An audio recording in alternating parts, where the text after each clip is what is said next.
we'll also go that how agriculture nanotechnology is making smarter agriculture, precision agriculture, and then high production, productivity oriented agriculture. What are the areas of application? So that tomorrow's agriculture is going to be a high-tech agriculture with things like RFID, and then smarter fertilizers, smarter pesticides, target-oriented pesticides, and so on. So now that's about my background. I'll be sharing you all these things. So now there was an article. Many of my colleagues, Dr. Kalpana Shastri, she was at NARM, and Dr. N.H. Rao, we all worked together at NARM, Hyderabad. So I told you that I was in NARM until 2019. Later on I came to IIHR. So there was an article published whether nanotechnology can provide innovations for a second green revolution in Indian agriculture. Very, very relevant. We'll be going one by one. So obviously in the area of natural resource management, how efficiently we are going to use our soil, water, energy inputs. Okay, you push a nanoparticle, you can always put a sensor over there, and you can know what is your moisture levels. Okay, by monitoring many of these smart technologies into the soil, into water, into natural resources, we can actually characterize how these resources have to be managed and when our water table is going to go dry. So then we'll also see how the value addition in the agriculture waste and biomass can happen with the microorganisms and nanoparticles, and also the disease diagnosis. Whether can we have like our glycated hemoglobin test. So whether we can push some nanoparticles and say that there is a particular disease like rust or anything is going to be very heavy in the coming 3 months. Then we'll also think on how the nano fertilizers, nano pesticides are improving the delivery mechanism in plant, child, and animal system. So we'll also be able to use nanoparticles and track the biodiversity and the life span of various flora and fauna. So we'll also see how the horticulture food supply chain is going to be affected with nanotechnology, how I can use the RFID, how I can use the tracking, and make an efficient supply chain with the logistics and transportation model. And especially in food processing and packing, already we have got these nano sensors, and based on that we can say that which particular food is getting rotten or which is having the better shelf life and things like that. Then how can I do value addition of ethnic foods? So we can also do some risk assessment and safety education. Okay, awareness across the society about nanotechnology. So we'll also be developing new genetic types, breeds and cultivars. Very recently you saw that purple color tomato getting released, which is having a very high lycopene content. So these were all how we have used nanotechnology to the things. So one by one we'll be going. Okay, especially when I use nano sensors in biodiversity, I can track my elite lines, breeds and cultivars. I can know which is getting vanished, or where the particular species is going to end. Then afterwards we'll also see value addition. How can I do better cooking? How can I preserve my nutrients, especially in the post-harvest processing scenario? Then horticulture chain, how can I use nano sensors for tracking the cold chain and nano emulsions for enhancing shelf life? So these are some of the research areas which we are going to do. See now, look at this very important slide. This is the conventional agriculture right from the Green Revolution in 1960s. We focus more on new varieties, agrochemicals, irrigation, mechanization, biological nitrogen fixation, and environmental impact and yield. But once when the nano-enabled agriculture has come, okay, I can say more post 2003 and 10 and all that, we want to enhance the fertilizer efficiency. We want to have better sensors and IoT-based, nano-sensors-based agriculture. We want to have an efficient delivery and supply chain. And then we know that's how our efficient, sustainable, nano-enabled agriculture, even by 2080, this has been projected. See now, when I say nano-fertilizers, look at the leaf area. We have this tomato on the leaf surface. So these are called the hydrathodes. So whenever I give an aerial spray, a foliar spray, okay, the nutrients are going to be picked up directly by the leaf, and then it is going into the system. See, normally you know that a plant has got two types of cells. One is the xylem and the other one is the phloem. See, now the xylem is responsible for transportation of the nutrients from the root system to the shoot system, whereas the phloem exactly does the reverse of the job. See, the phloem is always, see, look at the xylem and phloem. The blue one is the xylem, the yellow one is the phloem. So this together constitutes the vascular bundle. So the xylem always, even through the stomata, when I give a foliar application of the urea, nano fertilizer, nano urea by IIHR or whoever, so the xylem picks it up and it transportations upwards. So the phloem is, once when the leaf is converting into food, that is when it is doing the photosynthesis activity, the glucose molecules are transported through the phloem from the leaf to the roots. So these are the two systems, just like you have a digestive system in human beings. These are the plant systems, and obviously, the other, the leaf structure and so on. So now when I do a nano fertilizer application, I am basically targeting that it is going to be uptaken by the vascular bundle, that is preferably, especially by the xylem, through the stomata. Okay, and these are the guard cells. Now, nano fertilizers can be applied in the soil, they can be applied in the foliar application also. Through the leaves also we are going to give it. See, once when I put the nanoparticles, or see, now we know nano urea has come. It comes in a 250 milliliter bottle. I'll show you. Rather than putting 2 bags of urea, 100 kilos of urea gives you 42.6 kilos of nitrogen. So if I have to give 100 kilos of nitrogen, 2 bags, I have to engage labor and then I have to spread it in the field. Whereas now I am going to do a beautiful spray, and then, or I am going to put it in the soil, and then it is going to be picked up by the root system through the xylem, and then it's going to be transported.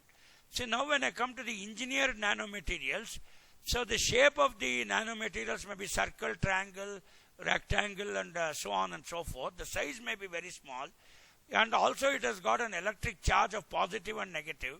Okay, just like we have the protons and the neutrons. Here also it is positively and negatively charged, and then the aggregation is going to take place, and because of these charges which are there on the small nanoparticles, the effective movement, and then the way, just like our corona gets, is to infect us. So even at a very small nano level, if somebody sneezes, you are catching the corona infection. That's why we were putting the mask and all that. So similarly, the engineering nanomaterials is also going to be picked up through the charges, and then the better transportation and highly efficient agriculture is in place. See, now the nano fertilizers may be metallic in nature with the metals like copper, iron, manganese, molybdenum and zinc, and then it may be ceramic in nature, the macronutrient nano fertilizer, where we use calcium, magnesium and calcium phosphorus ions, and it may be polymeric in nature like the nitrogen and the phosphorus. Okay, and then the nanomaterial enhanced fertilizer may be of different types. The nano chitosan fertilizer is one of the things. Then plant growth stimulators may be in the form of graphene, or especially the indole acetic acid and so on and so forth. So all these things will have to give a foliar spray and enhance the efficiency. See, now I am very quickly do. So there are many types of macronutrient fertilizer. You see the normal urea. You see here the red one is the normal urea, whereas the nano hybrid urea is a very slow release. Look at the time here. See, 4,000 seconds are there. So the solubility, the behavior, the moment I put it in water, immediately it will be dissolved, and within the next, when a rain comes, the entire thing gets leached off. But whereas in case of a nano urea, slowly it gets released, and therefore the leaching is not there. So therefore look at the yield figures, where the normal urea, the green in color, and the nano urea is giving a higher yield. Similarly, macronutrient also shows similar trend. The foliar application and the soil application. So it says the control foliar and soil. The black is all things. See, at nano levels, the green one, the foliar application is giving better results. Everywhere you can see this trend. Okay, and therefore this is how it works. So similarly, the nano material enhanced fertilizers are also going to do. See, now I am going to tell you how the plant is going to uptake. All the growth stimulators, all this, I am not going into the very technical aspect and of that. So what does the nano fertilizer do, and what are the key drivers? One is the germination percentage is better, the seed vigor is better, germination time is faster, okay, the phenology, the growth cycle is better, stomatal behavior is enhanced, okay, the leaves exhibit all these growth parameters, so all these things are enhanced.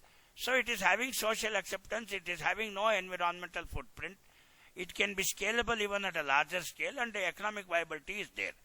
See, now IFCO has come out with a nano nitrogen, nano zinc and nano copper. So just a 250 milliliter bottle, which will cost you about 240 rupees, can be used as compared to the urea bag, which is also 250 rupees for 50 kg bag, but you will have to use 2 bags of urea. So this is going to reduce the labor. And then, you know, the some of this Nanobiotechnology Research Center was put at Gandhinagar, Gujarat, at Kalol, you know, where Modi ji inaugurated this, and they are the people first time in India who are producing this nano fertilizers, and first time they released the nitrogen, zinc and copper on 3rd November 2019. And then, you know, we have already told you how it enters and what is a nanotechnology. I told you 10,000 times the surface area of one urea particle. So we told you that nano is always 10 to the power minus 9. 10 to the power minus 6 is micro. Okay, micrometer, nanometer is 10 to the power minus 9. So that is going to be the small size. So 2 to 4 ml per liter of water we have to mix, and then 2 critical stages will be spraying. So the action is it gets absorbed by the plant and entering the leaves through stomata. It gets translocated to the other parts through phloem.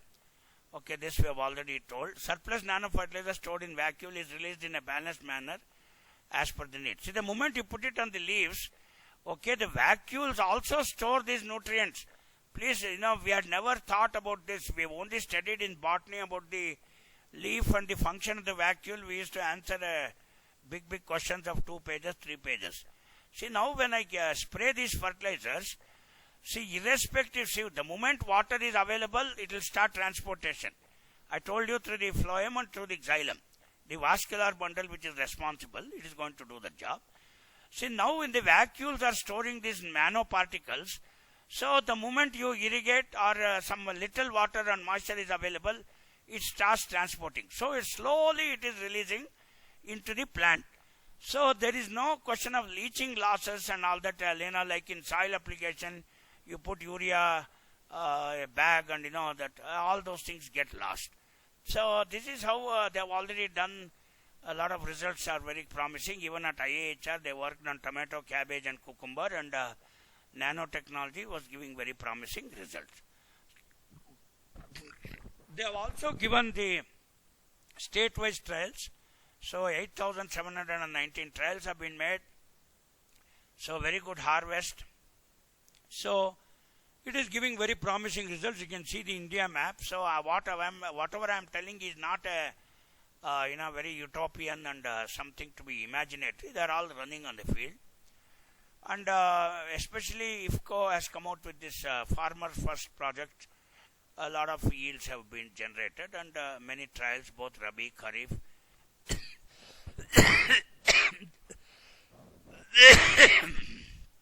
Just a minute. So now,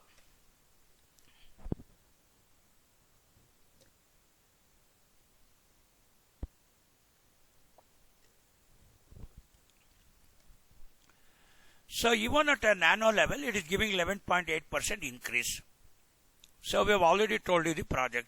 So it is environmentally friendly, safe to use, absolutely no residues, no toxicity for either the flora, fauna or the earthworm. Absolutely safe. This is what we have been promoting it. So now it is required less, the volume is less, reduces the use of chemical fertilizers, produces more. It is ecologically safe and economically affordable. So the way forward is that in the coming years, the drudgery in agriculture is going to reduce.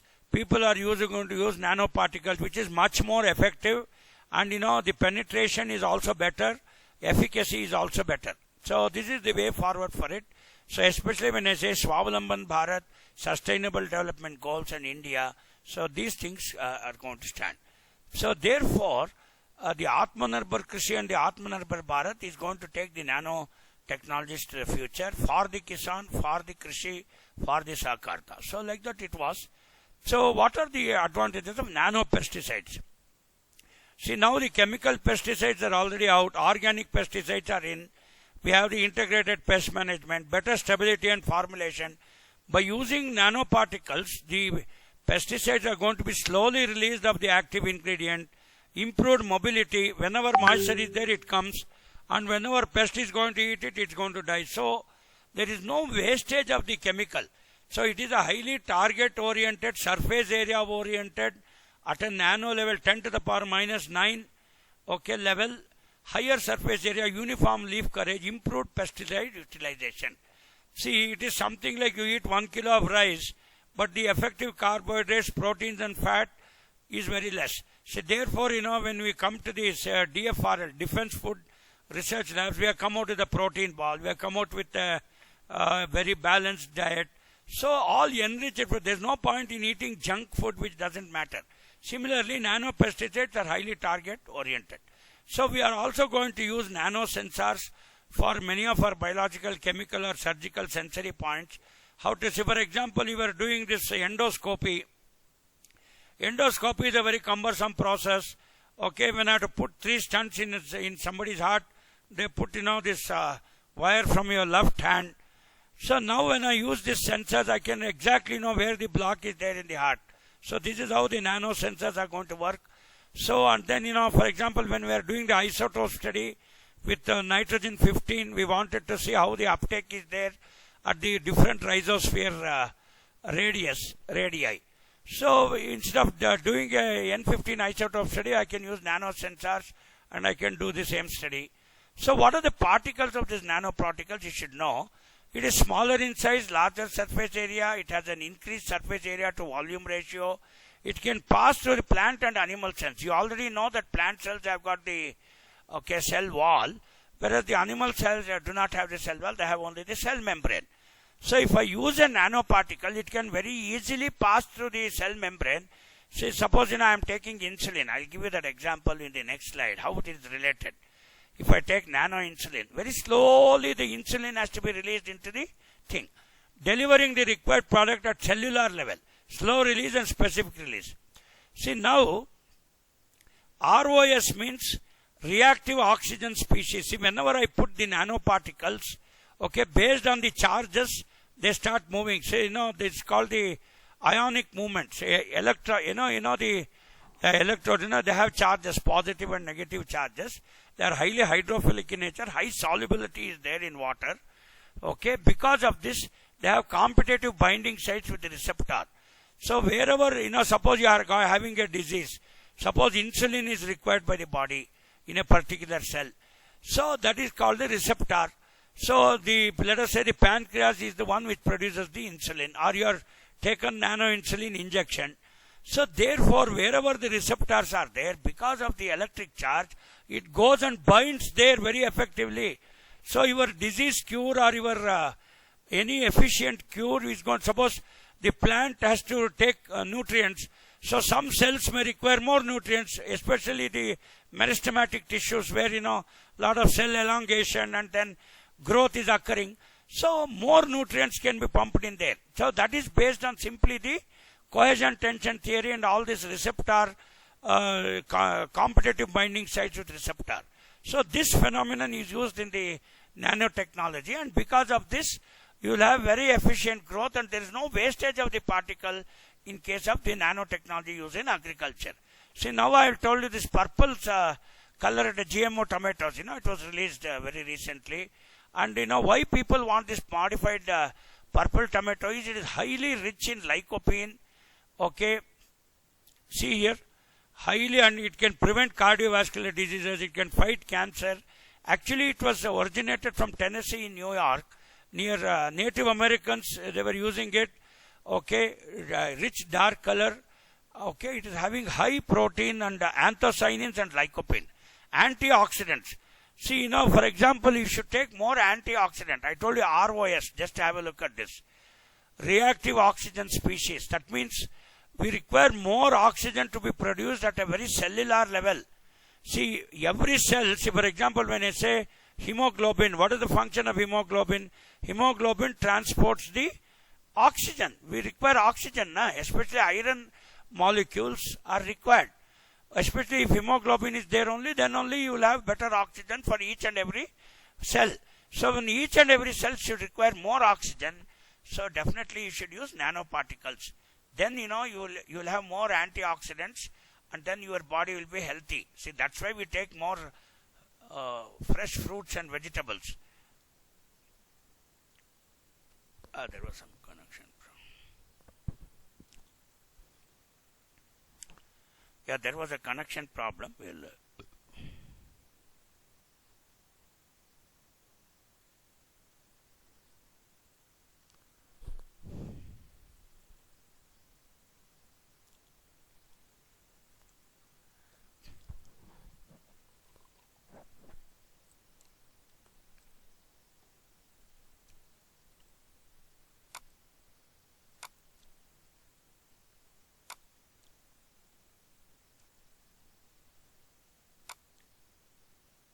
Hello.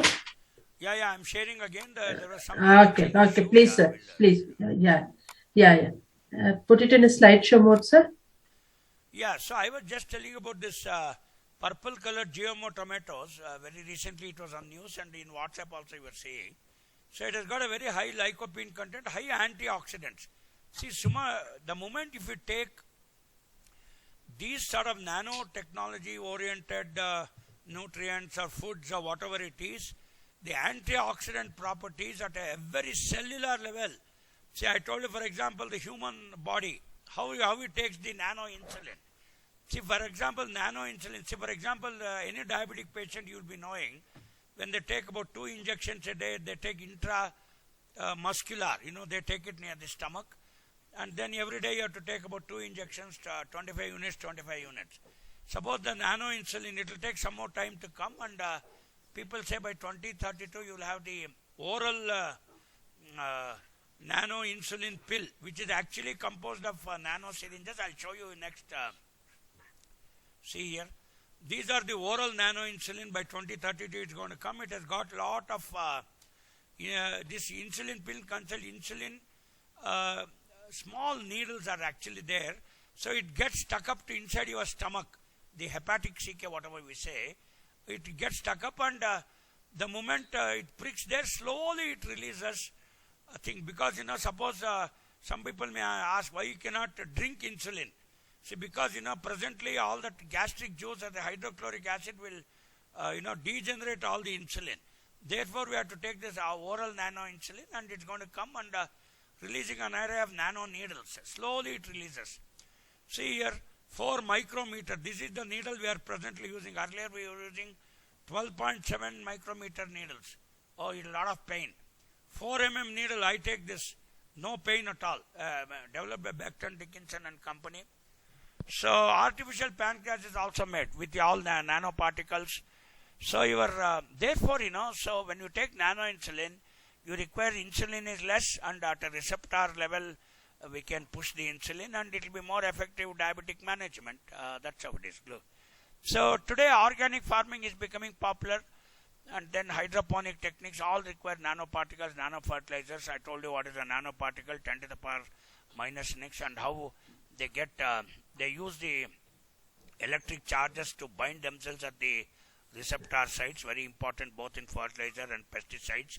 And the movement of and it is already stored in the vacuoles. I told you vacuole is a place in the leaf structure or in the plant cell structure. Every plant, a leaf may have millions of plant cells, and each cell has a cell wall and a cell membrane, and the vacuoles actually they store all these nano fertilizer particles, and slowly it gets released. I told you how through this tomato the movement is taking place. See, presently what is happening is, the nitrogen is only 30 to 35% efficient. You put 100 kilos, only 35% is taken. Rest is all leached and wasted. Phosphorus 15 to 20% because of fixation. Potassium, fixation in clay lattice 60 to 80% is quite efficient. Sulfur is only 8 to 10%, especially when you put both muriate of potash and sulfate of potash. Because of immobilization, leaching with water. Micronutrients, only 2 to 5%. They get fixed in the soil. In order to overcome these problems, we have come out with these nano fertilizers. We have already told you what is the nano and all that. So we have the knowledge part, we have the science part, and we are going to have the campaign part of the nano technology in agriculture. When we say Gyan, Vigyan or Abhiyan. So this is how, I am not going into the nitty-gritty of how a nanotechnology is actually, nano urea is produced, dissolved in carbohydrate, acetic acid, and then sodium salt of polyphosphate, urea. So this is how there's a big process flow chart how the nanoparticle is produced in nano urea. I told you in the Kalol plant at Gujarat how they produce even nano sulfur, micronutrients, they're all produced. So now there are various aspects in agriculture. Nano pesticide delivery. I told you slow and controlled release of nanoparticles containing biofertilizers. We can do that. Transport of genetic material for crop development. Okay, so especially application of, for example, when you say marker assisted gene, okay, you have all that. So you can identify by using the sensors. So you can identify your phytopathogens. Okay, especially your CRISPR. Okay, these are how the molecular assisted reproduction is going to take place. Biosensors, phytopathogen, other biotic and abiotic states. It can early detect, say that a drought it is suffering or the permanent wilting point has come, and then how we should do all that. So this is all it's applied. So right now we are using nanotechnology to increase production rates, minimize waste production. Okay, then treating agriculture waste. There is no point in simply collecting the garbage and doing, especially they are all microbial fermentation, both aerobic, anaerobic, composting, and sewage water disposition, and then garbage. All they are using nano sensors for effective transportation and then decomposition also. We have got the various, especially in IIHR also we have the ARCA microbial consortia. So it is going to decompose at a nano level. So now, actually nanotechnology is a multidisciplinary in nature. Agriculture it is used. So nanotechnologies are getting produced. Agrochemicals it is used. Biotechnology is used, especially in breeding. Then, identifying your markers. In livestock it is used for effective feed management. Nanotoxicology, a very big area in disease management. Hydroponics, especially in horticulture, where we use the protected cultivation. In fact, IIHR has got a center for advanced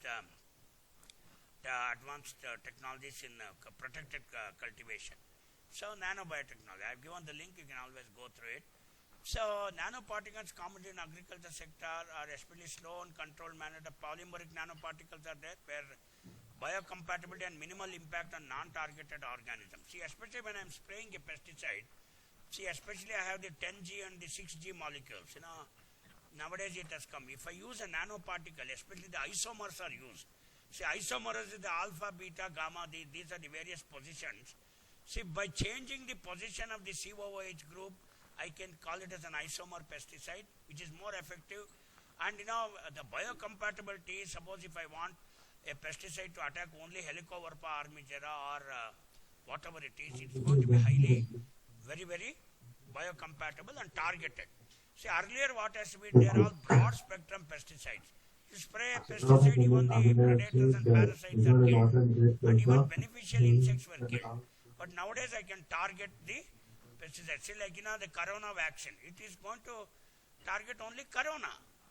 Okay, like that, you require a biocompatible, a targeted nanotechnology in place. See, suppose if I'm having headache, I should take a tablet only to relieve headache, not to relieve my other thing. Whereas paracetamol is a very broad spectrum. Overall body pains will go, not just your stomach ache. Anyway, that mechanism we are not going how it's working, but agriculture sector, the nanoparticles, we are trying to use it by using the glycol, co-glycolized glutamic acid, we are going to target it. Silver nanoparticles are especially used for antimicrobial property, to spray pesticide disease, and the silver nanoparticles also have increase of the plant growth. Then nanoalloys are used as efficient pesticides. Okay, titanium dioxide nanoparticles are biocompatible. We use it for disinfecting agent for water. You don't need to disinfect using some Gemaxine or bleaching powder. You'll have to use the titanium dioxide, and you should use nanoparticles. It's more safe to disinfect water. See, especially when your reverse osmosis plant you are using, okay, definitely it removes, and water should always be a bit alkaline in nature when you have to drink. See, even the reverse osmosis plant produces a water with a pH of 5 or 6. A little bit of acidic taste is there in water. Please understand, I am telling you as a scientist.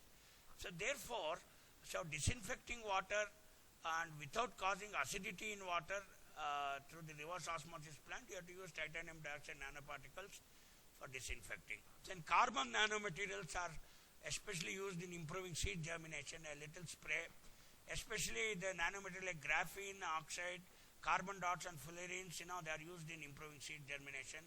So there is other nanoparticles like zinc oxide, copper oxide and magnetic nanoparticles which actually stick to the receptor areas, and then I have a better both pesticide, fertilization. I told you the vascular bundles, the xylem, the phloem. See, wherever the plant structure is there. See, today I am very sorry that I have to talk to you like a biology student. I am. See, I am basically a biology botany guy who became a BSc AG, MSc AG, PhD guy. So, application of biology and all this science into agriculture, and now applying nanotechnology into agriculture. So, there is a small video I have given a thing how nanotechnology is used in sustainable agriculture. Then afterwards, we are also going to use how this nano urea, there are two steps, okay, the mixture is sprayed onto calcium cyanamide granules to form nano urea. So once when the atomization, we say ATOMISCATION, atomization of the particles take place at a very small level, okay, we deionize them with water, especially in colol plant, and then afterwards we spray it onto calcium cyanamide granules, and that forms the nano urea particle. It can be both an emulsifiable concentrate, it can dissolve in water and absolutely fine, and you can further dilute it and spray.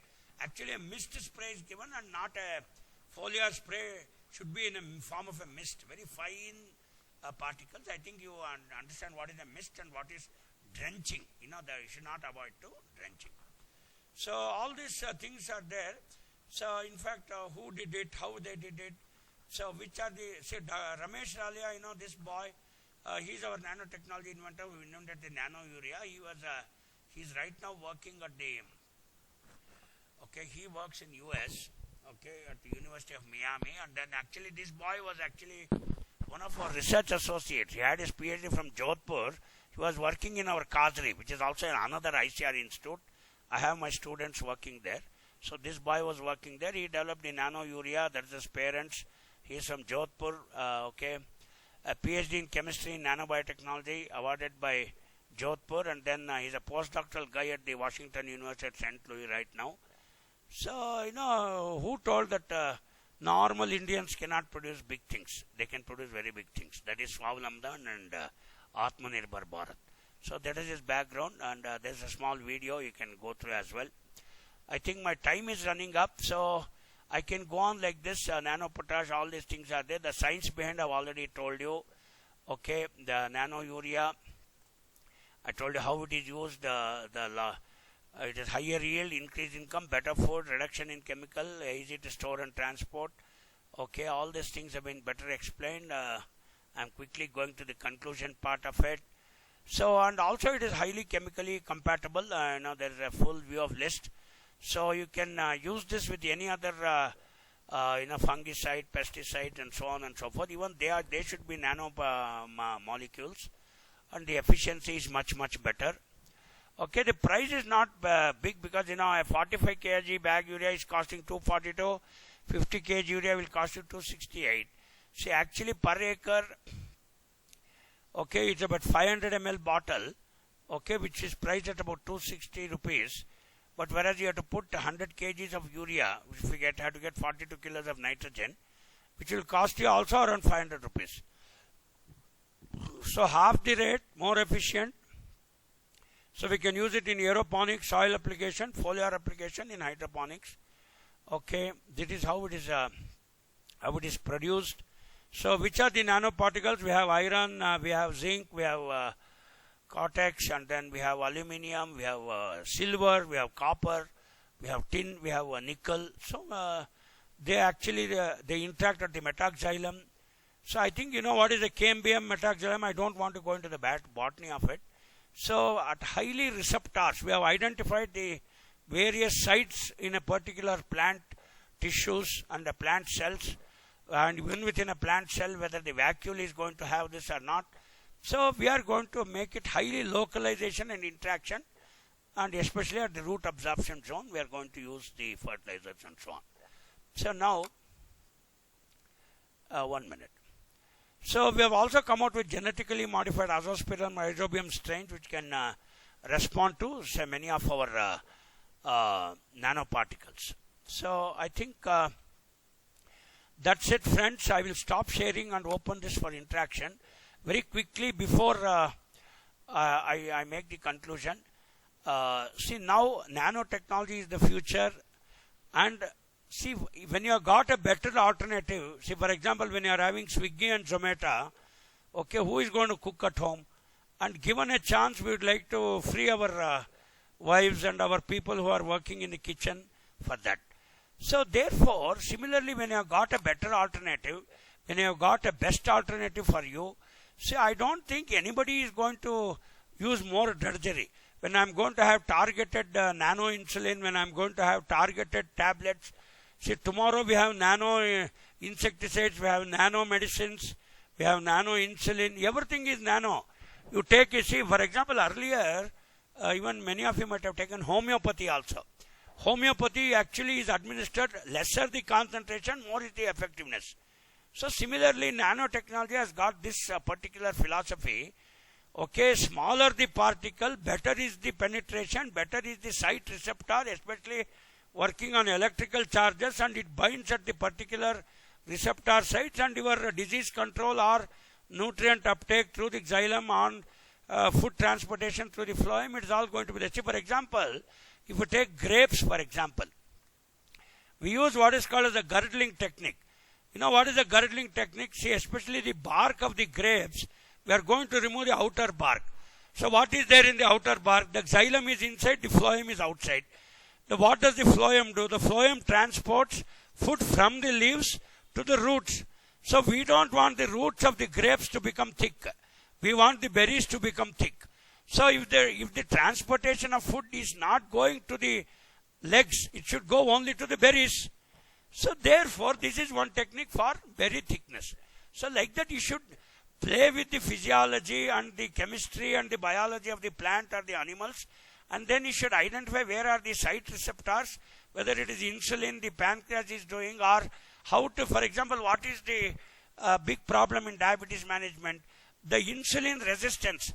So what do we want to do? By taking more antioxidants and that tomato, especially that purple color tomato and all, when you increase the antioxidant materials taken into your body, your reception of insulin is going to be better.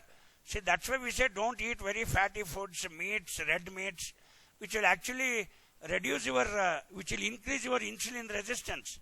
So if you want to have better insulin resistance, better disease management, you should switch to vegan or highly vegetarian, more of antioxidants, more of roughage. So that is how, you know, both the diabetes management with insulin, with the tablet, ultimately you have to stimulate your pancreas to perform better.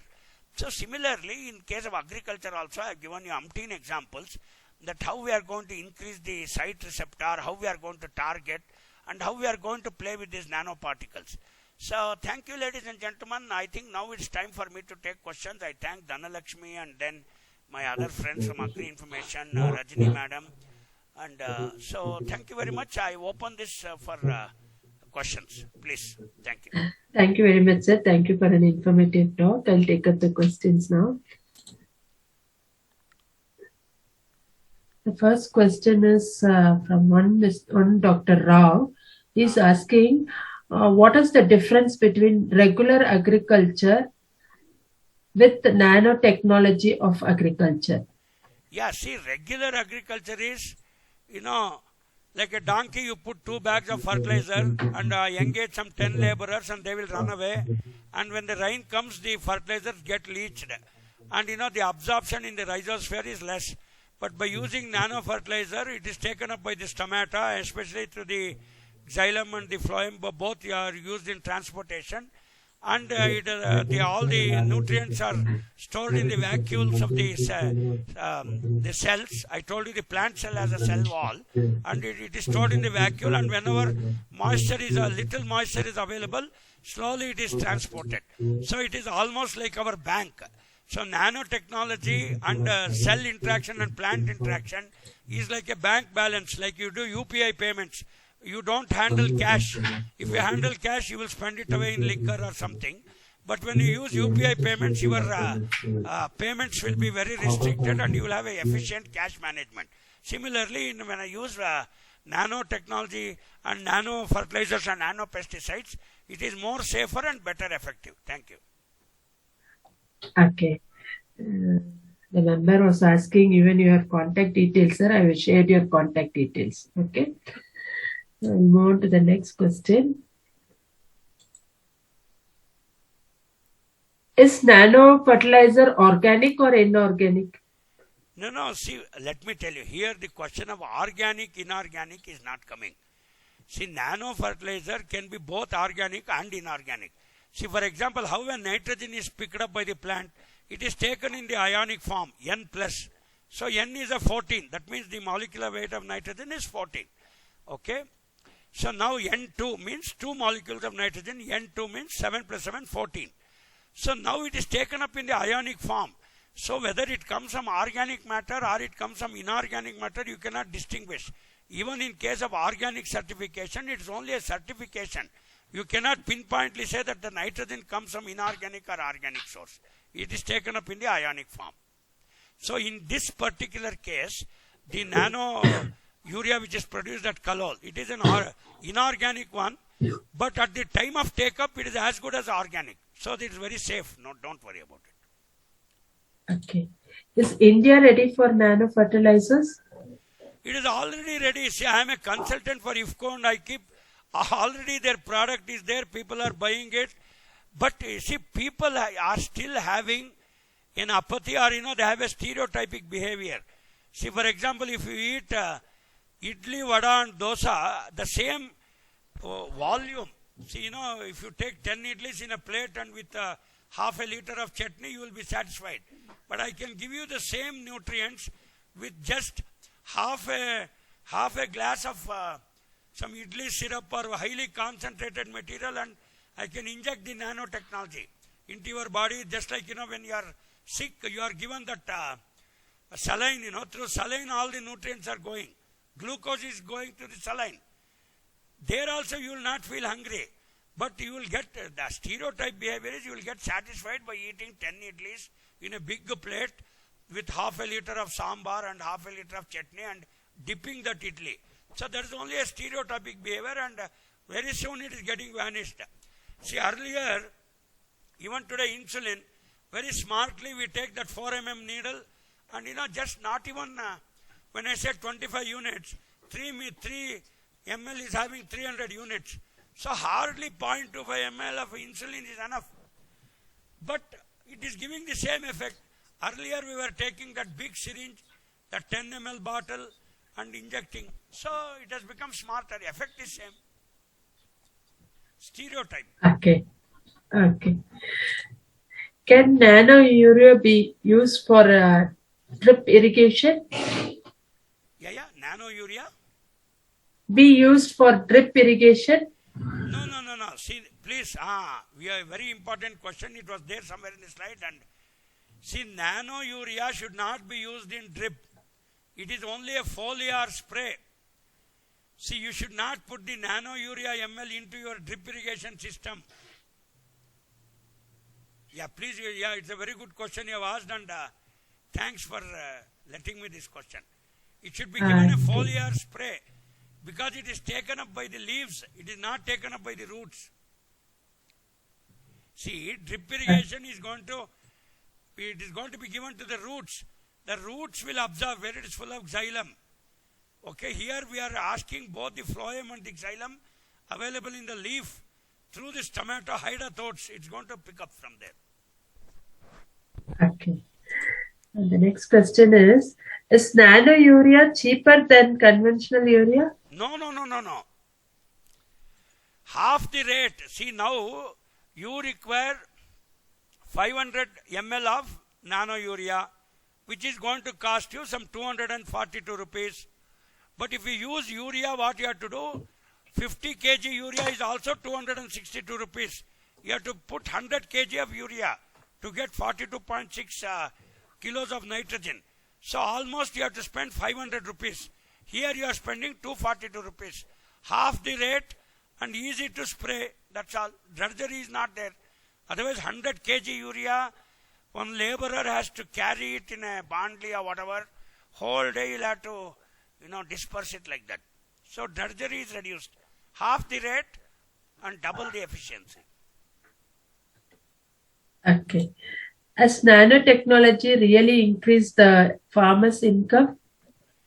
See, again you are touching, because I have been seeing now the science is increasing.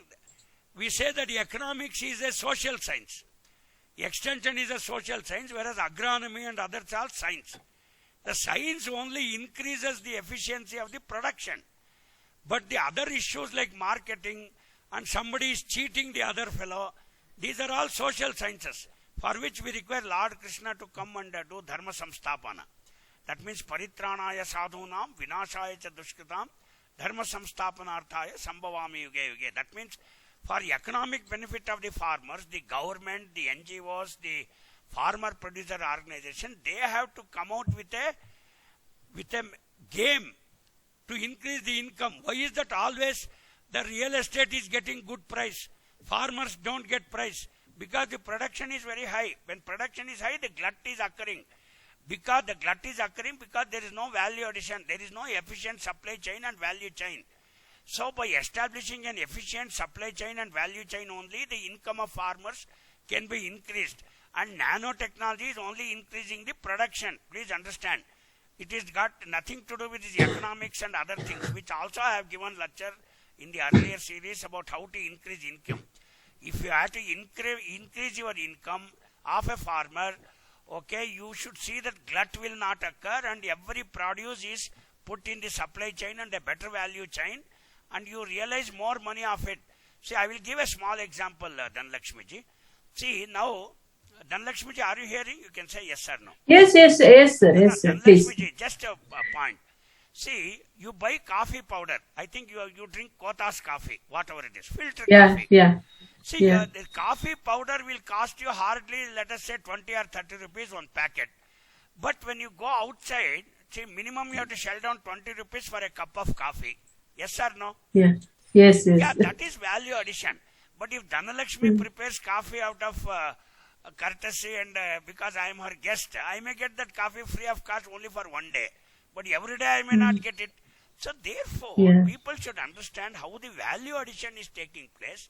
And because of the value addition and the place value addition. See, suppose, if you go to the airport, you have to give 100 rupees for the same coffee. And if in Coimbatore bus stand it is available for 10 rupees. So these rates will differ. So similarly, the farmer, only by producing he won't get income. Nanotechnology increases the production. But you have to do efficient marketing, value addition, conversion, making an FPO, and further to increase income, input factorization, output commercialization. I think I've told enough of economics. So in the next lecture when you call me, I will speak only on how to double the income. That also I think in one of the lecture I have covered it. Thank you, Dhanlakshmiji.